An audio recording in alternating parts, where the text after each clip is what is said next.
자, 오늘 1장 1절부터 6절까지 살펴보겠습니다.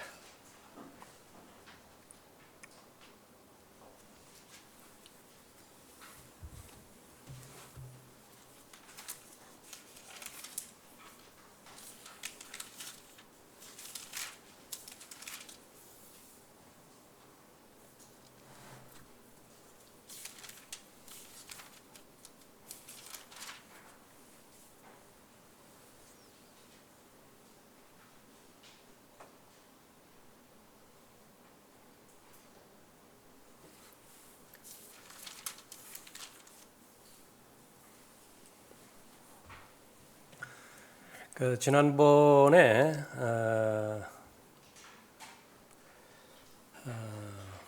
그 하박국에 대해서 1장부터 3장까지 이렇게 절과 절을 통해서 그렇게 공부한 적이 있죠.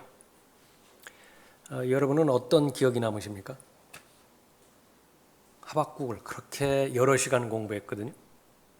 무엇이 남았어요?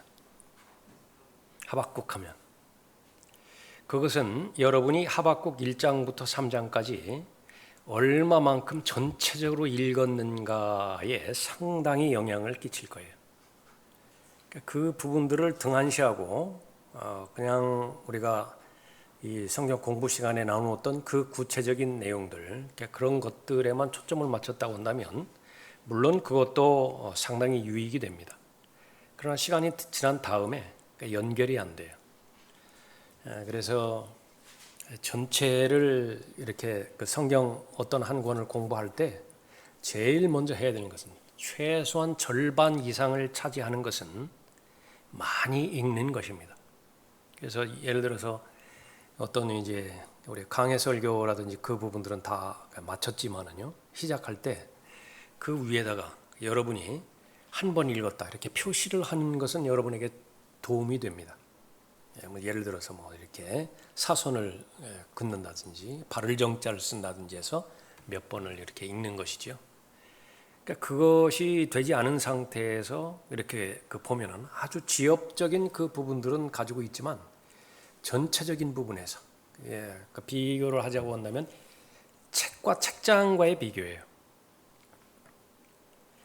책들을 구입해서 읽었는데 그것을 바닥부터 위에 쌓아놓으면 그건 아무런 유익이 안 돼요. 다음번에 찾을 방법이 없습니다. 산재되어져 있는 지식이에요. 그런데 그것을 좋은 책장에다가 자기 나름대로 나열하는 그 방식에 따라서 책을 잘 꽂아 놓잖아요. 그러면 언제든지 자기 지식으로 활용할 수 있는 것입니다. 그것이 체계적이고 구체적으로 성경을 공부할 때의 그 방법 가운데 하나죠. 그래서 여러분들이 이제 스파냐 공부하는데 가능하면 시간을 많이 내서 1장부터 3장까지 계속 읽는 것입니다. 3장까지 가면 또 읽고. 에베소서 끝났죠. 1장부터 6장까지. 여러분에는 어떤 부분들이 좀 강하게 인상적으로 남습니까? 그것도 마찬가지예요. 에베소서 1장부터 6장까지 읽고 또 한 번 반복해서 또 읽고. 그러니까 성경을 읽는 방법이 두 가지인데요. 하나는 처음부터 끝까지 쭉 읽어나가는 부분이 있고요. 반드시 그렇게 해야 됩니다. 전체적인 맥락을 알아야 되니까. 성경 하나를 준비를 해서 그것을 첫 장부터 마지막 절까지 계속 반복적으로 읽는 것이에요. 왜냐하면 목적은 우리가 생각나게 하는 것이잖아요. 기억나게 돼야 된다고요. 그러기 위해서는 그 두 가지 방법이 필요한 것입니다. 그래서 스파냐 공부하는 동안에 마치는 동안에 1장부터 3장까지 계속 그렇게 읽으시기 바랍니다. 1절 보십시오. 유다 왕 아몬의 아들 요시야의 날들에 히스키야의 현손 아마랴의 증손 그달랴의 손자 쿠시의 아들 스파냐에게 임한 주의 말씀이라. 주가 말하노니 내가 지면으로부터 모든 것을 완전히 진멸하리라. 주제구절이에요. 1장의 주제구절. 하나님의 심판, 이것이 선포되어지는 것인데 아주 철저한 심판이고 혹독한 심판이고 예외 없는 심판이에요. 사람들뿐만 아니라 모든 피조물도 여기에 다 포함이 되어져 있는 것입니다. 진멸하리라. 3절에 내가 사람과 짐승을 진멸하리니 공중의 새들과 바다의 고기들과 거치는 것들을 악인들과 더불어 진멸할 것이요 내가 지면으로부터 사람을 끊어버리리라 주가 말하노라. 창세기 6장이 생각날 정도입니다.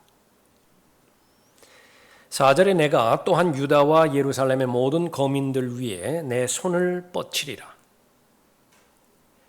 내가 이것으로부터 바알의 남은 자와 크마림의 이름을 그 제사장들과 더불어 끊어버리리니 지붕들 위에서 하늘의 군상을 경배하는 자들과 주로도 맹세하고 말캄으로도 맹세하며 경배하는 자들과 주로부터 돌이키는 자들과 주를 찾지도 아니하고 그에게 구하지도 아니하는 자들이라. 우상 숭배하는 자들은 물론이고 말할 것도 없고 심판의 대상이 믿음을 저버린 자들, 하나님을 떠난 자들, 하나님을 구하지도 않는 자들 모두가 다 심판의 대상인 것입니다.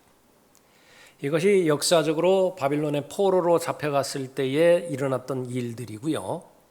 또 교리적으로 예언적으로는 대환란 때 다시 반복이 되어질 일들이죠. 1절부터 6절까지 유다에 대한 하나님의 심판 이것이 선포되어지는 것을 시작으로 해서 스파냐가 시작이 됩니다. 자, 유다 왕 아몬의 아들 요시아의 날들에 예언의 기간을 알 수 있죠. 요시아의 날들에 스파냐가 예언을 합니다. 여기 히스키야의 현손부터 시작해서 이 스파냐의 왕의 족보를 언급하고 있죠. 이런 선지자는 없어요. 4대에 걸쳐서 그 족보를 기록하고 있는 선지자는 유일하게 스파냐가 그 유일한 선지자입니다. 강조하는 것은 유다 왕 히스키야가 이 스파냐의 조상인 것을 밝히고자 하는 의도가 포함이 되어 있습니다. 2절에 주가 말하노니 내가 지면으로부터 모든 것을 완전히 진멸하리라. 진멸이라고 하는 그 말 강조해서 3절에도 짐승을 진멸하리니 그 말이 나오죠. 또 악인들과 더불어 진멸할 것이요 라고 하는 부분이 나오죠.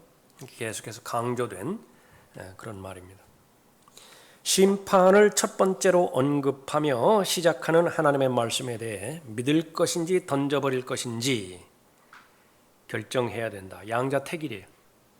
이 심판에 대해서 어정쩡한 자세를 그렇게 취한다고 한다면 이 6절에 언급하는 것처럼 적극적으로 하나님 구하지도 않는 사람들이거든요. 다 심판의 대상인 것입니다. 그래서 하나님의 심판, 하나님께서 말씀하셨기 때문에 철저한 심판이고 또 그 영역은 모든 피조물이 심판의 영향을 받을 것입니다. 예외는 없어요. 그렇게 말씀하고 있는 것입니다. 지금 여기에서 나오는 이 대상은 하나님의 심판의 대상은 그 유다 백성이죠. 하나님께서 선택한 민족이에요. 가장 사랑하는 대상이라고 말이죠.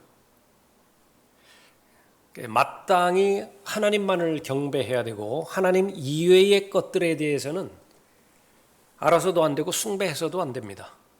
출애굽기 20장에서 강조했어요. 그것을. 그런데 그 선에서 벗어났을 때에 그에 대한 하나님의 심판은 그 어떤 이방 민족보다도 더 가중하다라고 하는 것을 우리에게 가르쳐 주는 거예요. 왜 그렇죠? 많이 받았어요. 다른 민족보다 많이 받았습니다. 그 많이 받은 것에 대해서 책임에 소홀히 했을 때에 그 심판도 큰 것이죠. 무너짐이 큰 것입니다. 그 가운데 비견될 수 있는 나라가 이제 거기에 나와 있는 대로 미국이라고 하는 나라입니다. 다른 나라하고 달라요. 영국, 미국 이런 나라들은 성경과 직접적으로 관련이 있는 나라들은 다른 나라들하고는 이제 다르게 하나님께서 복 주시고 또 보호해 주신 그런 나라들이죠. 그런데 영국 같은 경우에는 이제 킹제임스 성경을 버리는 것을 시작으로 해서 기울어지기 시작했고요. 미국 같은 경우에 이제 분명히 성경으로 시작된 국가임에도 불구하고 성경을 버리는 데 있어서 기울어지기 시작한 것입니다. 그 특징은 무엇이냐 그러면 성경에서 나와 있는 주 예수 그리스도라고 하는 말을 인용을 안 해요. 언급을 안 해요. 그것을 무슨 창조주라든지 아니면 막연하게 주라든지 신이라든지 이런 말로 대용을 합니다. 그래서 지금은 이제 뭐 이게 공립학교 같은 데서 뭐 기도하지 못하고 성경 읽지 못하게 하는 것은 뭐 오래됐고요. 법에 저촉되어지는 것은 모임을 통해서 크리스마스 같은 데에 예수 그리스도라고 하는 이름이 나오면 안 돼요. 기도할 때. 그러니까 거기까지 간 것입니다. 그런 경우를 이제 쭉 지켜보면 첫 번째 거기 독립선언서 나왔죠. 미국의 경우에 예수 그리스도의 이름 여기에 이제 차버렸습니다. 그 대신에 그 자리에 무엇을 넣느냐 그러면 크리에이터. 이것은 무슨 위협하는 창조도 아니고요. 얼마나 이 성경에서 성경에 보면은 이 죄에 대해서 위협하고 심판하고요. 그런 아주 부담스럽고 무서운 말씀들이 있습니다. 바로 예수 그리스도이시거든요. 하나님이시거든요. 그런 것을 배제를 시켜버리는 거예요. 그렇게 됐을 때에 바로 2절에 있는 것처럼 진멸의 대상이라 그렇게 말하죠. 미국 헌법 여기서도 예수 그리스도 이름 배제시켜버리고 막연하게 여러분이 잘 들어보셨겠죠. 아노 도미니 무슨 주님의 시대에 이렇게 말했다. 그러한 용어 가운데서 예수 그리스도를 알아보지 못하게 만들었다라고 하는 것입니다. 권리장전이라고 하는 그 부분에 있어도 예수 그리스도 배제시켜버렸고요. 또 자유문서들이라고 하는 여러 가지 이제 무슨 언론의 자유 포함해 가지고서 자유라고 하는 부분들을 첨가시킬 때 예수 그리스도라고 하는 이름은 언급되지 않습니다. 사람들이 모르는 것은 이 아브라함 링컨에 대해서 잘 모르는 거예요. 아브라함 링컨은 성경에서 교리적인 면에서 대적하는 대상입니다. 특히 게티스버그 거기서 연설가 나왔죠. 뭐 by the people, of the people, for the people 뭐 순서 맞습니까?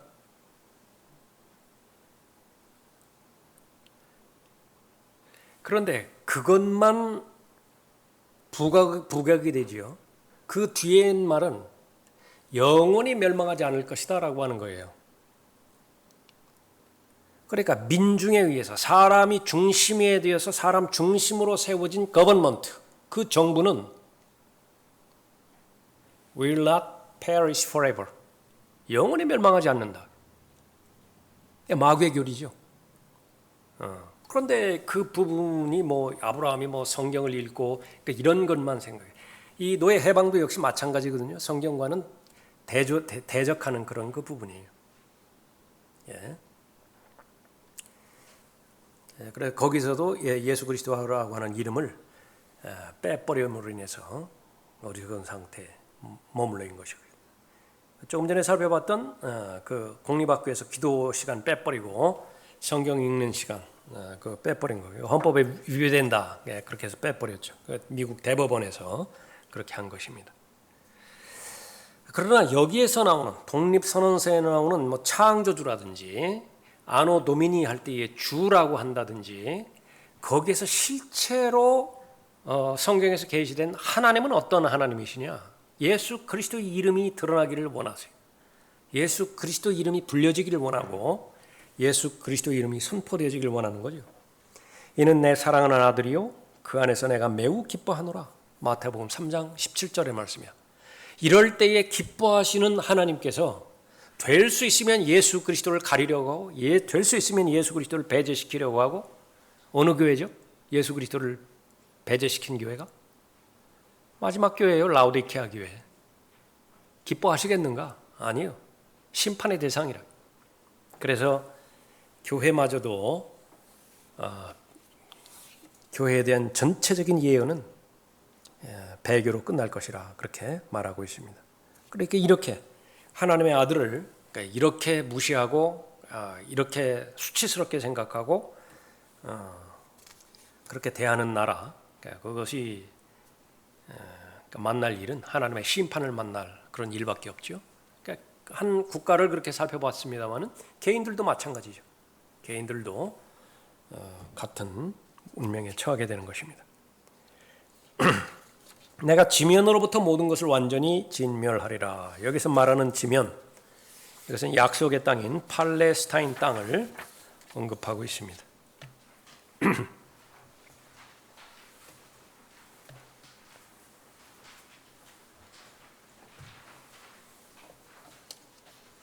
두 가지로 적용해 보면, 하나는 역사적으로 하나님께서 느부갓네살을 보내서 그렇게 유다 땅을 심판하시는 것을 말하는 것입니다. 4절에 있는 것처럼 내가 또한 유다와 예루살렘의 모든 거민들 위에 내 손을 뻗치리라. 그 하나님의 손에는 막대기가 들려 있죠. 그 막대기에 해당되는 것이 바빌론의 느부갓네살이에요. 그 막대기는 여러 종류입니다. 때로는 이집트의 파라오가 되기도 하고요. 때로는 아시리아의 사네립이 되기도 하고, 그러니까 지금은 바로 바빌론의 느부갓네살이 되기도 하는 것입니다. 자, 예언적으로는 대환란이죠. 그러니까 역사적으로는 바빌론의 포로로 끌려가는 그 부분을 말하는 것이고요. 예언적으로는 대환란에서 하나님의 심판을 말하는 것입니다. 3절에 구체적으로 나와 있는데, 내가 사람과 짐승을 진멸하리니 공중의 새들과 바다의 고기들과 거치는 것들을 악인들과 더불어 진멸할 것이요 내가 지면으로부터 사람을 끊어버리리라. 이사야 6장에서 이사야가 또 하나님을 직접 대면했을 때에 바로 그 하나님의 선택한 민족, 그것이 듣지 못하고 또 말하지 못하는 그런 민족이라고 그렇게 말했죠. 아무리 말을 해도 듣지 않을 것이다.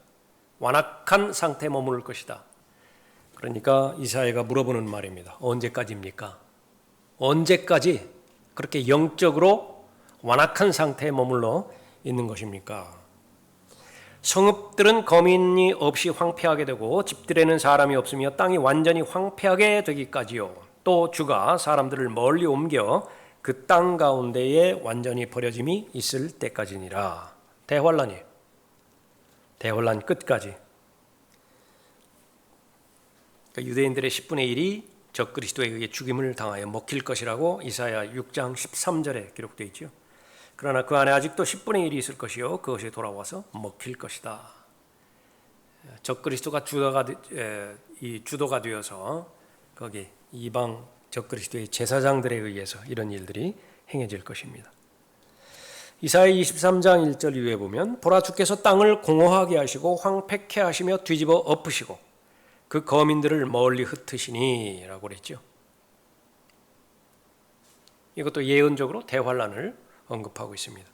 그 땅이 완전히 공허하게 되며 완전히 약탈당하리니 이는 주께서 이 말씀을 하셨습니다. 땅이 애통하고 쇠잔하며 세계가 쇠약하고 쇠잔하며 땅에 거만한 백성이 쇠약하도다. 땅이 또한 그 거민들 아래서 더럽혀지리니 이는 그들이 율법을 범하였고 율례를 바꿨으며 영원한 언약을 어겼습니다. 지금 무엇 살펴보다가 여기까지 왔죠? 팔레스타인 땅, 지면. 그 땅은 무엇과 관련되어 있느냐 그러면 거기에 나오는 영원한 언약과 관련되어 있어요. 그 영원한 언약을 어겨버렸어요. 우상 숭배함으로 인해서 그 땅을 더럽혀버린 것이죠. 그 영원한 언약은 창세기 15장 18절에 있는 것처럼 아브라함에게 주신 조건이 없는 언약입니다. 또 시편 105편 8절부터 10절까지도 같은 내용이죠. 그가 자기의 언약을 영원히 기억하셨으니 곧 천대에 명령하신 그 말씀이라. 이는 그가 아브라함과 하신 언약이며 이삭에게 하신 그의 맹세요 또 그와 같은 것을 야곱에게 율법으로 이스라엘에게 영원한 언약으로 확증하셨으니. 그래서 이 영원한 언약과 관련돼서도 아브라함과 이삭과 야곱의 하나님이 살아계신 하나님, 살아계신 자들의 하나님이라, 죽은 자들의 하나님이 아니라 그 언약이 영원하기 때문에 그렇게 말하는 것입니다. 이사야 24장 6절의 말씀이죠. 그러므로 저주가 땅을 삼켰으며 거기에 사는 자들은 황폐케 되었고 그러므로 땅의 거민들은 불탔으며 적은 수가 남았도다.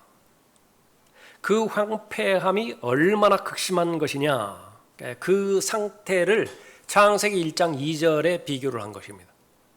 창세기 1장 2절은 교리적으로 아담이 창조되기 이전이죠. 루시퍼가 타락했을 때의 전 우주적인 물심판이 있었던 때죠. 내가 땅을 보았더니 보라 형체도 없고 공허하며. 그런데 대환란 때는요. 에레미야 4장 23절에서 내가 산들을 보았더니 보라 형체도 없고 공허하며 하늘들에는 빛도 없더라. 에레미야 4장 23절은 대환란의 상황이에요. 그런데 많은 사람들은 이 부분을 아담 창조 이전의 상태로 그렇게 본다. 그러니까 그건 잘못된 것입니다. 그 문맥은 그런 문맥이 아니에요. 에레미야 9장 10절에서도 보면 내가 산들을 위하여 울고 울부짖으며 광야의 거처를 위하여 애곡하리니 이는 그들이 불에 탔으므로 아무도 지나갈 수 없으며 사람들이 가축의 소리도 들을 수 없습니다. 하늘들의 새와 짐승도 다 도망하여 사라졌도다. 또 내가 예루살렘을 황폐케 하여 용들의 소굴로 만들겠으며 내가 유다의 성읍들을 황폐케 하여 거민이 한 명도 없게 하리라. 에레미야 12장 4절에서 언제까지 이 땅이 애도하며 온 밭의 채소가 거기 사는 사람들의 사악함으로 인하여 마르리이까. 짐승들과 새들도 진멸되나니 이는 그들이 말하기를 그가 우리의 종국을 보지 못하리라 함이니라. 그치면은 팔레스타인 땅을 말하는 것이고 대환란 때에 팔레스타인 땅은 바로 그렇게 문자 그대로 이루어질 것이다. 그것이 예언적이고요. 역사적으로는 이제 바빌론의 포로로 잡혀가는 것을 말하는 거죠.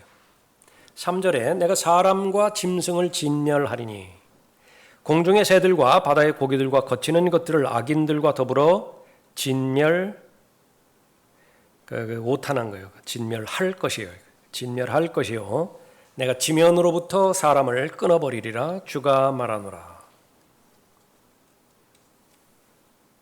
노아의 홍수가 일어났을 때에 그러니까 바다의 고기들 살아남은 고기도 있죠. 그러나 많은 물고기들이 죽었는데 산 꼭대기까지 물에 잠겼기 때문에 지금 그 물고기 화석이 산 꼭대기에서도 발견되는 것이에요. 믿든지 말든지 그랜드 캐년 오랜 시간에 걸쳐서 그렇게 그 지형이 그렇게 형성되었다고 하는데 그러나 사실은 그게 아니라 아주 급작한 시간에 엄청난 압력으로 밀어붙였기 때문에 그렇게 되는 거예요. 믿든지 말든지. 그러나 성경에서는 어떻게 되고 있어요? 심판이에요. 심판의 결과들입니다. 그런 모든 부분들이. 요한계시록 8장 9절에서 또 바다에 있는 생명을 가진 피조물들 3분의 1이 죽고 대환란에서 바다 생명의 3분의 1이 죽는다. 그렇게 예언하고 있죠. 배들의 3분의 1이 파괴되더라. 그러니까 예수님께서 앞으로 되어질 일들, 그것을 먼 옛날에 일어났던 노아의 일들로 가서 그 노아의 날들을 다시 끄집어 오십니다. 그러니까 누군가가 역사는 반복된다라고 말했다고 한다면 그것은 진리예요.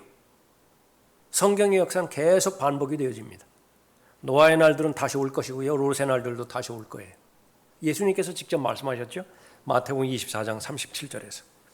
그러나 노아의 날들과 같이 성경에서 이 같이라고 하는 말이 나올 때에 교리를 설명하는 부분이라 우리가 살펴봤습니다. 인자에 오는 것도 그러하리라. 누가복음 17장 26절에서 노아의 날들에 일어났던 것 같이 인자의 날들에도 그러하리라. 4절에 내가 또한 유다와 예루살렘의 모든 거민들 위에 내 손을 뻗치리라.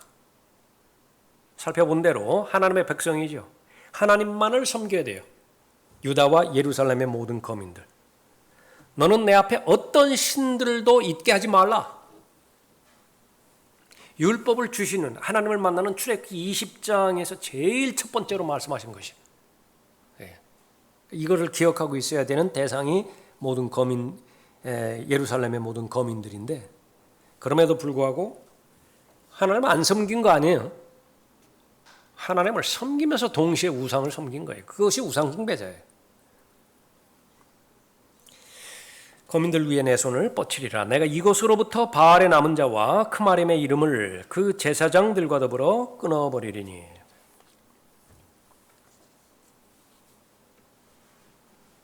유다와 예루살렘의 모든 거민들, 유대인들이죠. 이 지구상은 전체적으로 유대인에 대한 미움으로 가득 차 있습니다. 그것이 적극적이든 소극적이든 간에 왜냐하면 뒤에서 배후에서 마귀가 충동질하기 때문에 그래요. 마귀의 계략은요, 유대인의 씨를 말려버리는 거예요. 씨를 남기지 않는 것입니다. 그 성경에서 여러 번 있었잖아요. 여러 번. 많은 불임의 여인들이 있었죠. 그 씨가 나오는 것은 아주 극도로 막아야 된다. 마귀가. 모세가 태어났을 때 유아 살해가 한 번 있었죠. 헤롯 때도 있었죠. 예수 그리스도가 태어났을 때 유아 살해 있었죠. 집단적으로 있었죠. 다. 계속해서 그 씨와 연관이 되어지면 그건 다 살해하려고 하는 것인데 지금이라고 끝나는 것이 아니라 가깝게는 아돌프 히틀러 600만 명 이상의 유대인들을 처형했던 것은 그냥 단순하게 그것은 개인적으로 민족적으로 유대인이 혐오하는 그 부분이 아니라 마귀의 사주를 받아서 그렇게 하는 거예요. 유대인들의 남은 자를 쓸어버리겠다. 카톨릭만큼 또 유대인들을 미워하는 자가 없죠. 왜냐하면 유대인들이 받게 되어지는 약속을 다 카톨릭이 다 가져가 버렸으니까. 만약에 유대인들의 의미가 부여가 된다고 한다면 카톨릭이 다 개원해야 돼요. 다 토해내야 된다. 자기들이 했던 거. 지금 교황이 입고 있는 옷이라든지 무슨 관이라든지 무슨 성수라든지 이런 거 있잖아요. 다 유대인 거예요. 유대인 것이라고 유대인 거. 그거 다 갖다 바쳐야 돼요. 또 유대인한테. 훔쳐온 거. 그러니까 유대인들을 극심하게 미워해야 됩니다. 백인 우월주의자들, 무슨 KKK라든지 다 유대인들을 혐오하고요. 종교적으로나 사회적으로나 인종적으로나. 그러나 여기 기록된 것처럼 가장 반유대주의자, 바로 본문에 의하면 하나님 자신이에요. 자기가 낳은 자식인데요. 그 자식을 그 어느 누구보다도 미워한다. 하나님이십니다. 구약에서 가장 끔찍한 구절은 유대인들이 하나님께 순종하지 않을 경우 그들에 대해 행하시겠다라고 하는 하나님의 말씀, 잘 알고 계시는 신명기 28장 63절 말씀이죠. 주께서 너희에게 선을 행하시고 너희를 번성케 하시기를 기뻐하신 것 같이, 또 같이가 나와요. 주께서 너희를 멸하시며 너희를 망하게 하시기를 어떠하시리라? 기뻐하시리라. 또 너희는 내가 차지하려고 들어갈 그 땅에서 뽑히게 될 것이니라. 그러나 간과하지 말아야 될 것은, 이것은 바로 유대인 전체에 대한 그런 심판의 내용이지만은 궁극적으로는 아브라함과의 한 언약이 있기 때문에, 그것은 조건이 없는 언약이기 때문에 반드시 이스라엘은 하나님께서 이어나가시는 것입니다. 그러나 생각만큼 그렇게 많은 수가 아니에요. 어느 유대인의 어느 경륜에 있든지 간에 포로로 끌려가기 전이라든지 포로 중간기라든지 포로 이후라든지 아니면 돌아와서 에스라 느헤미야 때에 성벽 재건하던 그 기간이었든지 소수예요. 실제로 바빌론의 포로로 끌려갔다가 돌아온 자는 극히 소수입니다. 거의 대부분은 바빌론에 눌러 앉아버렸어요. 정착해버렸다고요. 또 현실적으로 70년이라고 하는 세월이 그것을 말해주잖아요. 그 이민 갔는데 한 2세대, 최소한 2세대는 흘렀을 거 아니겠어요? 거기서 겨우 안정되려고 하는데 또 이제 정처 없이 또 가라는 거예요. 물론 자기 나라 본토이지만은 가봐야 폐허밖에 없다고요. 다시 재건해야 하는데 마치 여기서 무슨 우크라이나처럼. 그러니까 거의 대부분 눌러 앉아버렸습니다. 대환란 때도 마찬가지고요. 대환란 때도 14만 4천 명이라고 하는 대표적인 그런 소수, 14만 4천 명만 구원받는 것이 아니에요, 물론. 그러나 그 인원으로 대표되어지는 소수만이 구원을 받게 되는 것입니다. 그러나 결론은 무엇이에요? 하나님께서 버리지 않는 것입니다. 로마서 11장 2절에서 하나님께서 미리 하신 자기 백성을 버리지 아니하셨느니라. 그래서 대환란 끝에 유대인들을 구원하실 것이죠. 구원자가 시온에서 와서 야곱에게서 경건치 아니하는 것을 제거하리라. 로마서 11장 26절 말씀입니다. 그러면 지금 유대인들을 그리스도인들이 어떻게 돼야 되는 것이냐? 선대해야 돼요. 로마서 11장 28절에 있는 것처럼 그 유대인들은 그들의 조상으로 인해서 사랑을 받는 자들이라 언급하고 있죠. 그래서 하나님께서는 그 어떤 누구도 이 유대인들에 대해서 대항하는 자들 인정하지 않으시는 것입니다. 예루살렘의 모든 거민들 위에 내 손을 뻗치리라. 심판을 말하는 것이죠. 느부갓네살에 의해서 이루어졌죠. 1차, 2차, 3차 침략에 의해서 포로도 1차, 2차, 3차 포로로 갔고요. 회복되어지는 것도 1차 회복, 2차 회복, 3차 회복 그렇게 다 이루어지죠. 첫 번째는 느부갓네살에 의해서 이루어졌고 또 이 시점에서 스파냐의 시점에서는 미래에 해당되는 AD 70년에 로마 티투스에 의해 가지고 또 한 번 일어나죠. 우리의 입장에서는 그 두 가지는 다 과거에 일어났어요. 앞으로 미래에 또 한 번 일어나죠. 그것이 대환란 때 적그리스도에 의해서 예루살렘이 짓밟힐 것입니다. 스가랴 12장 2절에 보라 사람들이 유다와 예루살렘을 포위할 때에 내가 예루살렘을 주위에 모든 백성에게 떨리는 잔이 되게 하리라. 대환란이고요. 14장 2절에서도 내가 모든 민족들을 모아 예루살렘을 대적하여 싸우게 하리라. 여기서 모든 민족들 유엔으로 대표되어져 있는 전 세계죠. 이스라엘을 제외하고 성읍은 함락되고 집들은 강탈당하며 여자들이 욕을 당하고 성읍의 절반이 사로잡혀 갈 것이나 백성의 나머지는 성읍에서 끊어지지 아니하리라. 결론은 무엇이냐? 이 예루살렘 3번 멸망당합니다. 첫 번째 느부갓네살에 의해서, 두 번째 티투스에 의해서, 세 번째 적그리스도에 의해서. 그래서 이 예루살렘의 멸망 그 부분을 역사서에 보면 3번 기록하고 있는 것인데 거기 나와 있는 대로 열왕기하 25장에 한번 기록되어 있고요. 병행구절로 역대기하 36장에 기록되어 있고 또 선지서지만은 에레미야 52장 이 부분은 역사적인 사건을 조명하죠. 그래서 3번 기록하고 있는 것입니다. 4절에 내가 또한 유다와 예루살렘의 모든 거민들 위에 내 손을 뻗치리라. 내가 이것으로부터 바알의 남은 자와 크마림의 이름을 그 제사장들과 더불어 끊어버리리니. 여기서 말하는 그 제사장이에요. 그러니까 이방인 제사장을 말하는 것입니다. 우상 숭배하는 제사장. 지붕들 위에서 하늘의 군상을 경배하는 자들과 주로도 맹세하고 말캄으로도 맹세하며 경배하는 자들과. 유다 유일신을 믿는 사람들입니다. 마귀도 유일신 믿죠. 야고보서 2장 19절입니다.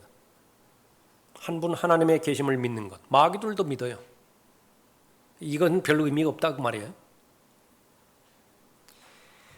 중요한 것은 무엇이냐면 하나님과의 올바른 관계예요. 그 하나님을 믿는다라고 한다면 나는 그 하나님과 올바른 관계 가운데 있는 거죠. 믿기는 믿는데 관계에서 다 비틀어져 버렸어요. 단절이 되어버렸다. 심판의 대상이라 말하는 거죠. 자, 이 사람들은 4개의 다른 신들로 경배하고 맹세합니다. 바알이 나왔고요. 4절에서. 하늘의 군상 5절에서 나왔고. 이 하늘의 군상은 이제 점성술을 말하는 겁니다. 구체적으로. 주도 믿죠. 5절 여호와를 믿고요. 5절에 말캄도 믿고 밀콤이라고 열왕기상 11장 5절에서 나와 있고요.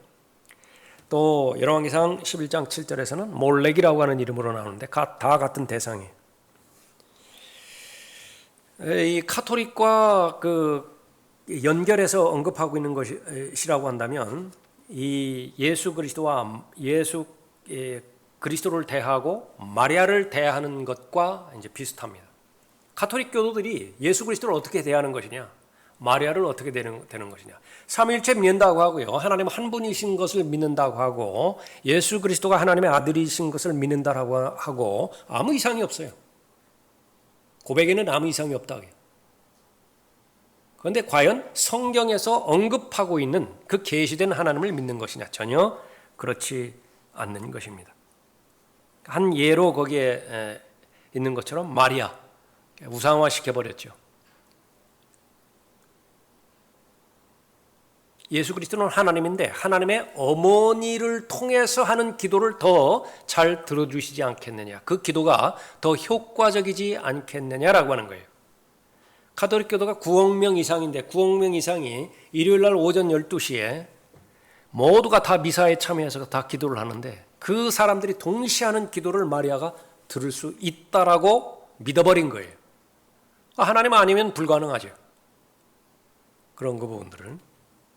마리아는 그런 추앙의 대상으로 그렇게 되었습니다. 그 중간에 보면 마리아가 예수 그리스도와 공동 구세주라고 부르는 것이다. 찾으셨나요? 거기 좀 영어로 그렇게 쓰이는 부분이죠. co-redemptrix라고 그렇게 나와 있는데, 예수 그리스도도 구세주지만은 마리아도 구세주다. 그냥 같이 격상시켜 버렸어요. 이것은 궁극적으로 어떤 신을 성경에 나와 있는 하나님의 위치까지 거의 올려버리는 것은 하나님을 그만큼 내리는 것하고 똑같아요. 인본주의도 똑같습니다. 인본주의는 계속 사람을 높이죠. 사람의 존엄성이라고 하는 이름으로, 만물의 영장이라고 하는 이름으로 계속 높이는 거예요. 어디까지 높이는 것이냐? 신의 위치까지 높이는 거예요. 사람 자신이 주체가 되어야 된다. 그럼 그것은 다른 말로 하면 하나님을 끄집어 내리는 거예요. 하나님을 끄집어 내려서 사람과 거의 동등하게 만들어버린다고요. 그래서 인기 있는 것은 구약에 나타난 하나님, 신약에 나타난 하나님이 아니라 어디에 나와 있는 신이냐? 그리스 로마 신화에 나와 있는 신들이에요. 그런 신들은 막 지기도 하고요, 막 시기도 하고, 막 질투도 하고, 사람처럼 그렇게 보이거든요. 그런 신들이 인기가 있다.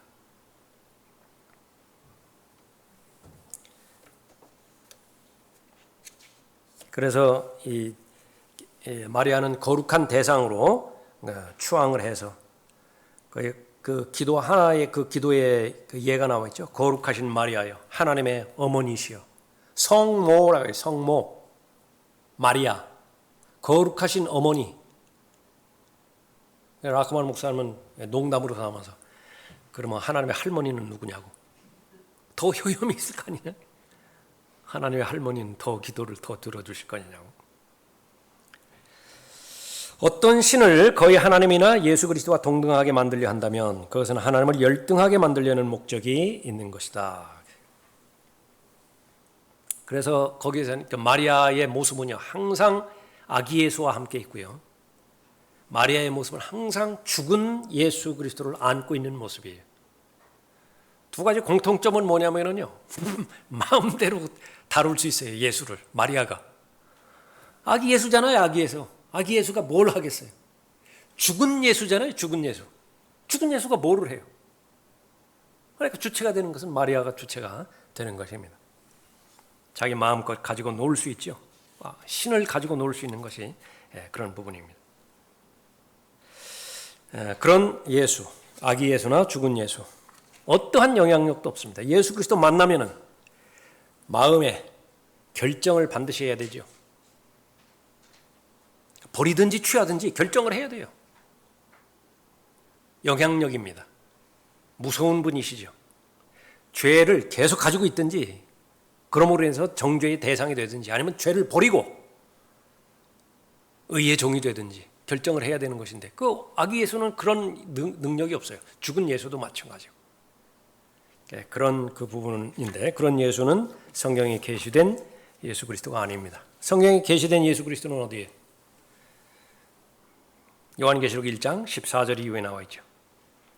그의 머리와 머리털은 눈처럼 희어서 양모처럼 하얗고 그의 눈은 불꽃 같더라. 그의 발은 용광로에 달군 듯한 빛나는 놋 같고 음성은 많은 물소리와도 같으며 그의 오른손에는 7별을 가졌고 또 입에서는 날카로운 양날 가진 칼이 나오며 용모는 해가 그 맹렬한 기세로 비치는 것 같더라. 실체 모습입니다. 죽임 당하였던 것 같은, 도살 당하였던 것 같은 어린 양의 실체, 부활 이후의 모습이지요. 예수 그리스도와의 관계에 있어서라면 어떠한 흉어물도 없던 유일한 제자, 유일한 사도 요한이라고요. 늘 가슴팍에 기댔었죠. 너희 가운데 하나가 나를 배반할 것이다 그랬을 때 모든 제자가 접니까? 그렇게 물어봤을 때 유일하게 누구요? 누군데요? 자신이 있었다고요. 그래서 예수님도 그 제자를 사랑하는 제자라 그렇게 불렀죠. 그 사랑하는 제자가 예수 그리스도의 이 본래의 예수 그리스도를 만났을 때 기절해버리죠. 가지고 놀 수 있는 예수 그리스도가 아닌 것입니다. 4절 5절 내가 또한 유다와 예루살렘의 모든 거민들 위에 내 손을 뻗치리라. 내가 이것으로부터 바알의 남은 자와 크마림의 이름을 그 제사장들과 더불어 끊어버리리니 지붕들 위에서 하늘의 군상을 경배하는 자들과 주로도 맹세하고 말캄으로도 맹세하며 동시에 다 하죠. 주로도 맹세하고 말캄으로도 맹세하는 경배하는 자들과 역사적으로 열왕기하 21장의 므낫세를 대표적으로 들 수 있습니다. 므낫세 유다의 왕이 되었을 때에 바알 숭배를 유다로 가져와서 하늘의 모든 군상들을 숭배했습니다. 열왕기하 21장 3절에 자신의 아버지 히스키야는 이 모든 것들을 다 파괴시켰는데 다시 복구시켰어요. 그가 그의 아버지 히스키야가 파괴시킨 산당들을 다시 세우고 이스라엘의 아합 왕이 행한 것과 같이 바알의 제단을 쌓고 아세라를 만들었으며 또 하늘의 모든 군상들을 경배하고 섬겼더라. 성전에 이 군상들을 위한 제단을 세웠죠. 열왕기하 1장 5절에서. 그리고 거기에 우상을 둡니다. 열왕기하 21장 7절에서. 또 그는 그가 만든 아세라의 새긴 상을 전 안에 세웠으니. 이 내용이 4절 5절의 내용이에요. 스파나가 전파한 내용입니다. 요시아가 왕이 되었을 때 요시아가 어디 나오죠? 1절에 나온다. 요시아 이 모든 부분들을 다 제거해버립니다. 열왕기하 23장 5절에서 섬기는 제사장들도 다 폐해버리고요. 또 산당들, 예루살렘 주위에 있는 장소들에서 분향하였던 자들 다 제거해버리죠. 그리고 바알과 태양과 달과 행성들과 하늘의 모든 군상들에게 분향했던 자들 다 처리해버립니다.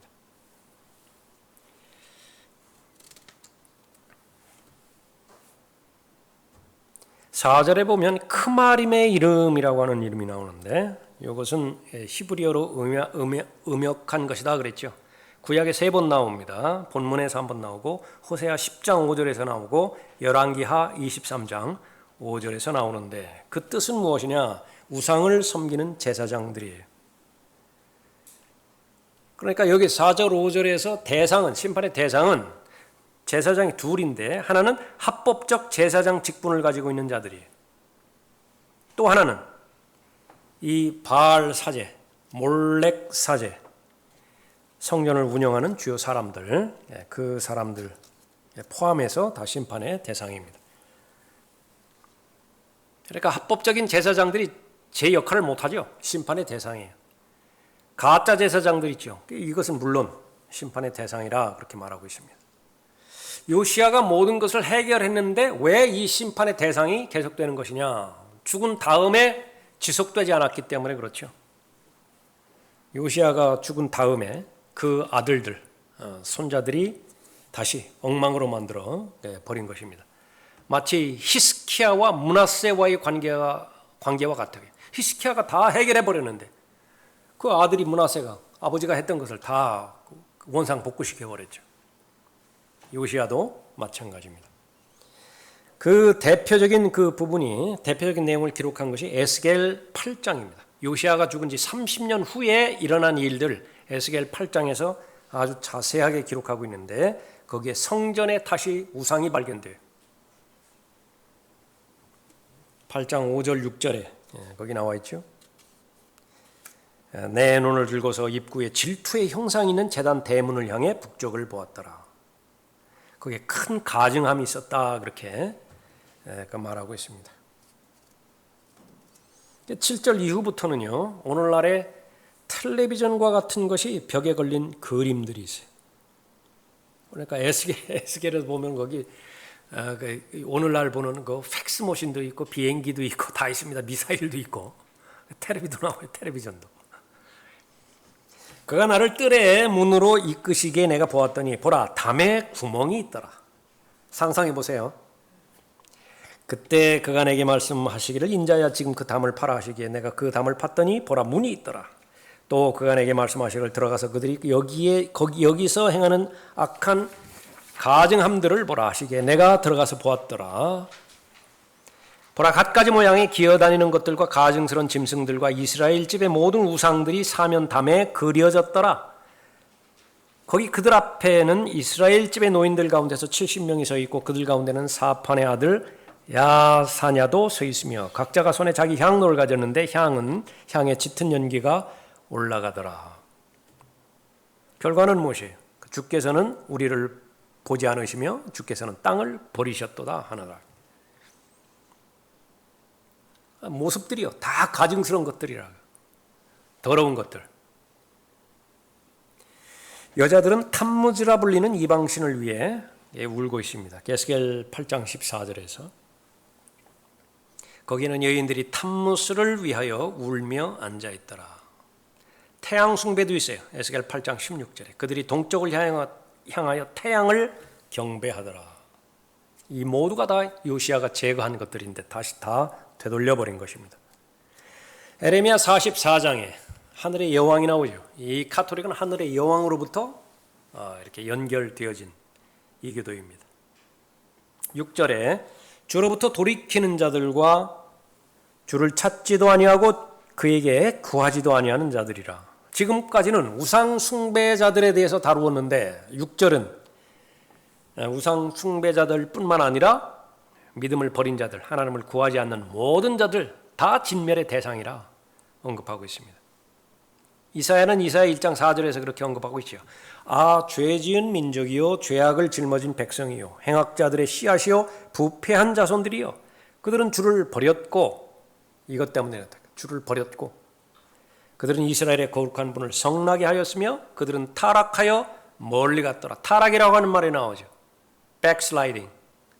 그런데 문제는 뭐예요? 이렇게 타락하고 하나님을 성나게 했는데 제사는 계속 바쳐져요. 의식은 계속 행해져요. 하나님께서 말씀하십니다.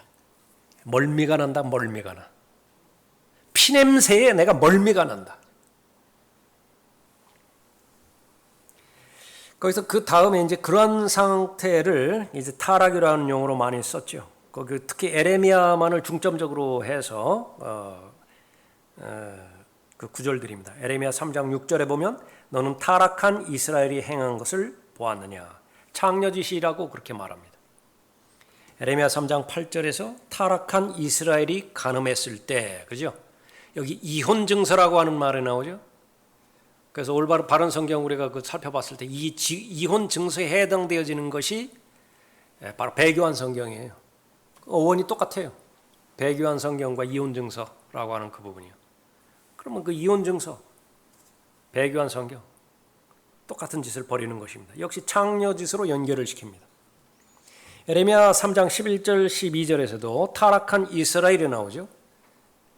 패역한 유다라고 나오고 에레미야 3장 14절에서 타락한 자식들이라 그렇게 말합니다. 촉구하는 것은 뭐예요? 돌이키라. 에레미야 3장 22절에서 너희 타락한 자식들아 돌아오라. 그리하면 내가 너희의 타락을 치유시켜 주리라.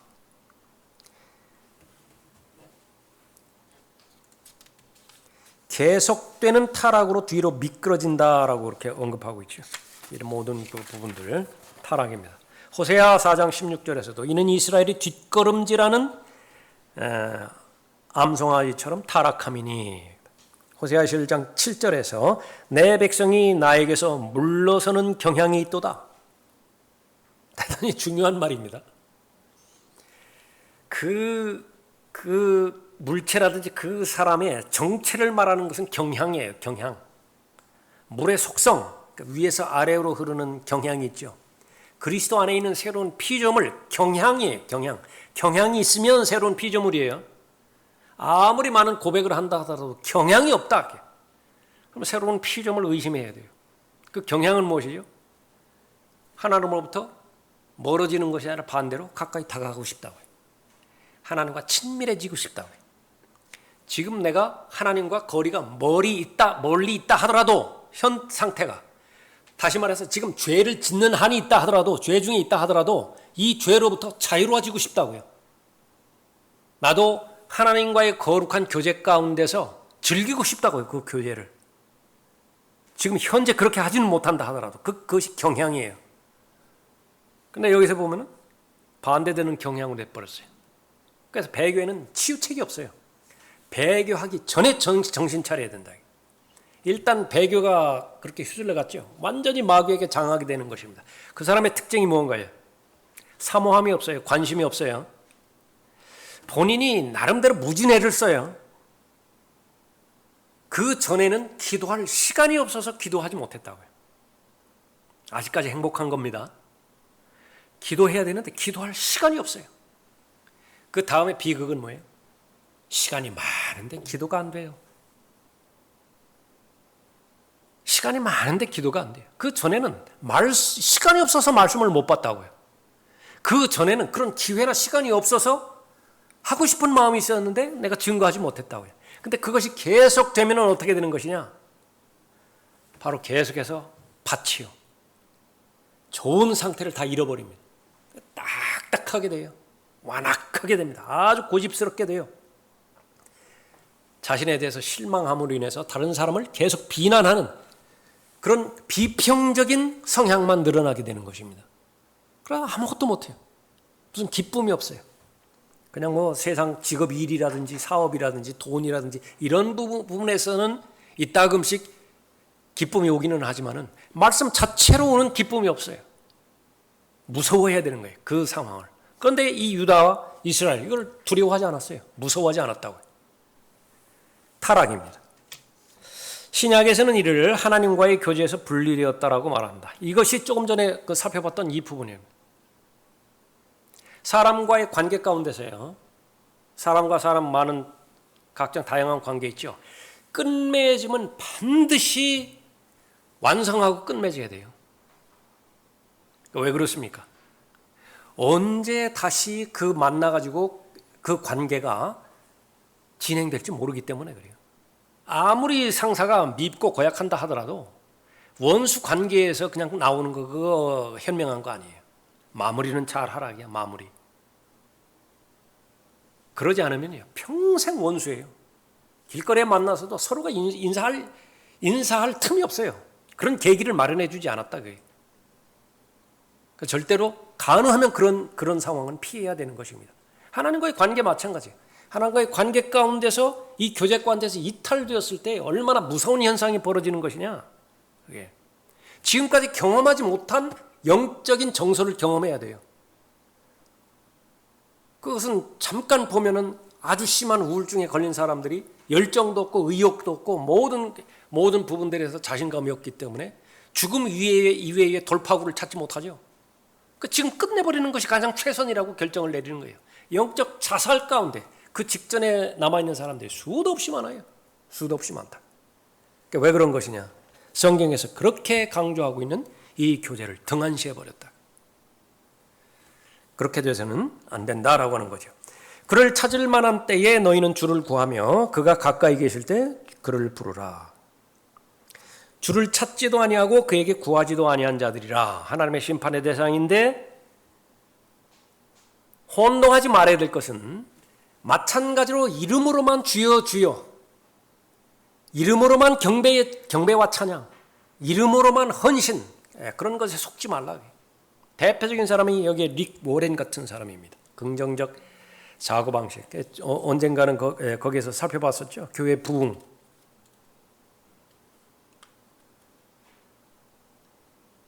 세미나를 그렇게 열었는데 교회 부흥을 기대하려고 한다면 죄에 대해서 설교하지 말고 은혜에 대해서 설교하라. 심판에 대해서 설교하지 말고 은혜에 대해서 설교하라. 그런 것들이 대표적으로 그건 주를 찾는 건 아니에요. 이런 사람들, 목적 지향적인 설교자들, 교회가 구도자들을 위한 것이 되어야 된다. 주변 사람들이 무엇을 듣고 싶어하는 것이냐 그걸 일일이 캐치해서 듣고 싶어하는 것을 들려주라. 어디서 많이 들어봤죠? 성경 어디에서 있습니까? 디모데후서 4장에 있다. 가려운 귀, 즐겁게 해줄 선생들을 지금 찾아요. 우리들이 그 선생들이 되어야 된다. 그걸 말하는 거예요. 다 망하는 것입니다. 다 망하는 거예요. 물론 듣고 싶은 것을 들어야 되는데 전제 조건이 있어요. 들어야만 되는 것을 먼저 듣는 사람이에요. 들어야만 되는 것을 먼저 들은 다음에 내가 듣고 싶은 것 얼마든지 들을 수 있다. 다 들으면 들을수록 좋아요. 다다익선이에요. 그러나 전제 조건이 관계가 바로 잡혀지는 것이냐? 그것을 말하는 것입니다.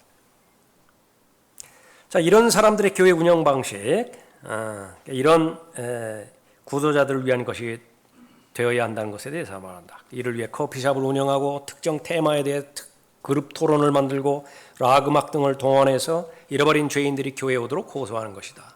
그러나 이들이 교회에 오고 나면 더 이상 그들이 지옥으로 가고 있다는 죄인들이라고 설교하지 않는다. 예수 그리스도를 통해서만 구원받을 수 있다고 설교하지 않는다. 그 대신 자기개발, 더 나은 성생활, 사이가 벌어지지 않도록 아내가 가정을 운영하는 법, 이런 것들을 가르친다. 이것은 주를 구하는 것도 찾는 것도 아니라 중산층을 겨냥하여, 왜 중산층을 겨냥해서요?